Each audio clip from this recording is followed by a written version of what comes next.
Welcome everyone to another lecture in this series, Why Computing Matters. I'm calling it a lecture, but it's no lecture. It's a brief chat, a few minutes long. That's it. So this is a series of videos where we are trying to get a bit of sense of excitement, the excitement that comes with computing advances and innovations, and to better participate in that excitement by understanding the people involved and hearing about their stories. So that's this lecture series. And today's lecture or today's talk is about heavy maths, right? So stuff that you've always wanted to hear about. So many of us have heard about or have heard about and run for the hills when we heard about this, the idea of Turing machines. So that's Alan Turing, and this is his Turing machine. It's a mathematical construct which involves a read-write head and a tape over which the read-write head does the reading and the writing. Now, let me not scare you. This talk is not about Turing machines, not the tape, not the read-write head, not the heavy maths at all. But we need to understand just a little bit of it. Let's skip the heavy maths and let's look at that last line. The class P of problems. So we are now talking about computational complexity theory. And again, this is something that people nowadays tend to avoid. It's complex maths in their minds. And whenever they see this kind of complex maths, they run for the hills. But really, the class P is a very simple idea. It basically is the class of problems that are relatively easy to solve. Then there is the class NP. And this is the class of problems that are probably hard to solve. So we are not saying that they are, we're not saying with absolute certainty that they're hard to solve, but we are simply saying that they're probably hard to solve. And the reason we're adding that caveat of probably is because a very famous result has eluded all of us. But we'll talk about that another day.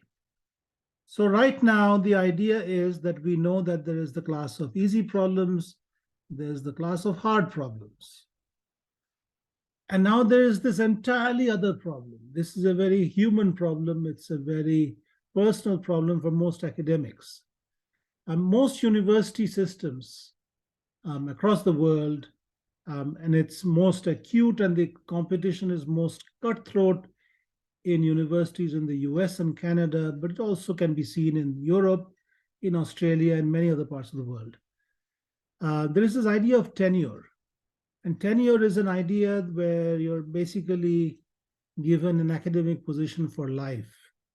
These days, it's not exactly for life, but it's close to that in any case. So all academics aspire to achieve this.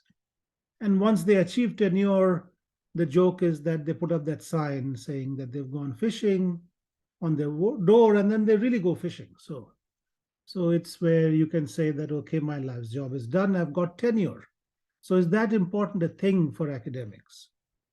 Now, essentially, in US and Canadian universities, the idea is that a committee of your peers sit in judgment and essentially address the question, do we want to keep this person as a colleague for the rest of that person's working life?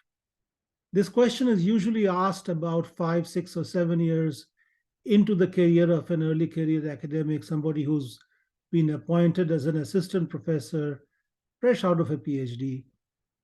And so them that get a thumbs up, have it made, them that get a thumbs down have to go and look for other positions. And if you're at a good university, a slightly lesser university will happily take you. So it's not the end of the line for anybody at all. But it's still something that people work hard for and aspire to. So why am I talking about these two entirely separate problems? There's the complexity classes for computational problems, and there's the problem of getting academic tenure. So here's why. There's a guy about whom we'll talk about in the next slide. This is his formulation. We're going back now to computational complexity. He invented this class of NP-complete problems. And what he meant when he said NP-complete is he was talking about the idea that any problem in the class NP. Remember, we use the term class in mathematics to be kind of synonymous with the concept of set, the set of all computational problems. So we will talk about the class NP to be the set of problems that are hard to solve, and so on. So NP-complete problems are those problems which have this unique property that any other problem in the class NP can be reduced in polynomial time, or in non-jargon speak, can be translated fast to reduce that problem to an NP-complete problem. So that's interesting, because if you can take any problem and reduce it in polynomial time, translate it very fast to an NP-complete problem, that's basically saying that if you crack an NP-complete problem, you have in fact cracked all of them. And that's kind of precisely what this guy did. So Stephen Cook, who was at one point the chair of the Department of Computer Science at the University of Toronto, proposed this theorem, Cook's theorem, which said that the SAT problem is NP-complete. So this was effectively the very first problem that was proven to be NP-complete. So what's the SAT problem? It's the problem where you are given a bunch of logical sentences, stuff written in logic, and you're essentially checking to make sure that the set of sentences given to you are consistent. So the set is consistent if you don't have a situation where you have something which says P is true and something else which says not P is true.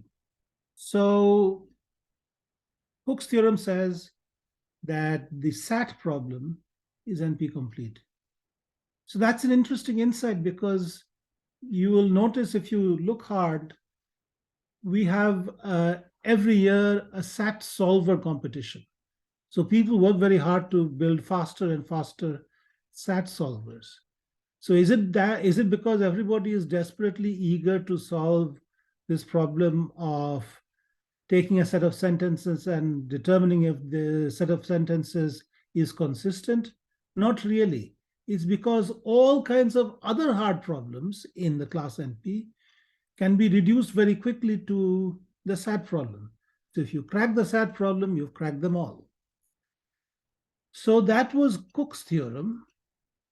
But here's where all of those threads come together.